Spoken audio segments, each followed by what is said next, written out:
I know you just came back from Outreach's conference, and there's been a number of conferences. So I suspect now is the moment that you're currently the most plugged in to the kind of current state of sales development. What's it like out there?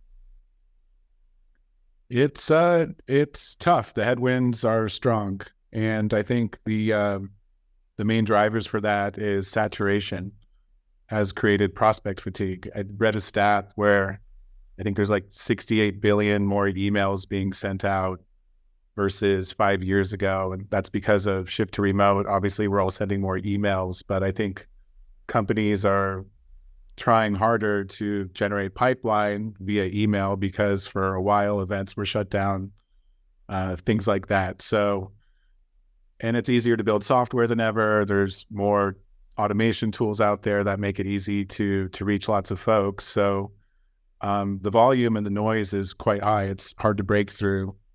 And that's compounded by email deliverability challenges. You can't just buy an automation tool and mass blast mediocre messaging out there.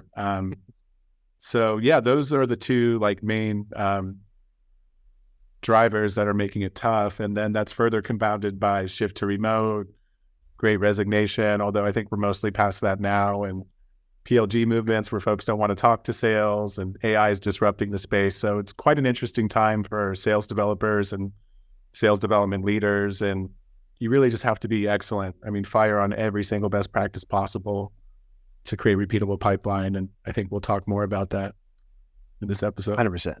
Well, I imagine it's got to be a challenging climate for managers right now with every SDR, or maybe not every SDR being remote, but for a lot of SDR teams being remote, hiring remote.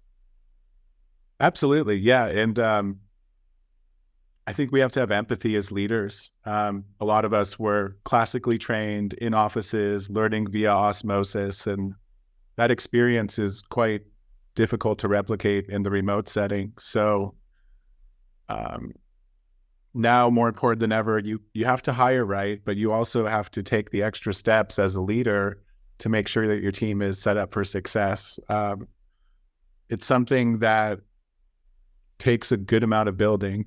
Hopefully your company has strong core values, and then you as a leader need to come up with very explicit SOPs or SLAs, every little thing that you expect from somebody on a daily, weekly, monthly basis so that they know what their job is. You can't hold someone accountable to their job if they don't know every little detail. And it's not as clear if you're a ramping remote SDR, everything that you should be focusing on day to day, week to week.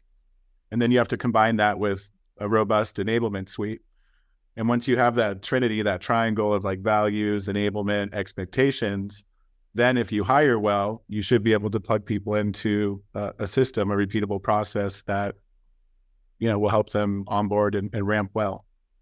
Mm-hmm. I imagine I liken hiring to remote. People say, oh, it's harder. I don't necessarily think it's harder. It does give you access to a greater talent pool. There's advantages, disadvantages. I do think, though, that a failure state for an SDR is less obvious when they're online versus in the office. In an office, you have the advantage of you can walk by and see, Sarah slept over in her seat, just like pounding the keyboard. And like, oh, you look dejected. Tell me what's going on. And that's a lot harder in a remote setting. It is, yes. How do you mitigate that? You have to keep up with your one-to-ones, make sure to, check in with your folks at the human level. We do morning stand-ups just to build a little bit of a human connection and really check in with folks, make sure that they have a good game plan for the day. But you're right, it's hard to know how people are feeling in the remote setting. So you just got to make the effort to truly check in with your people.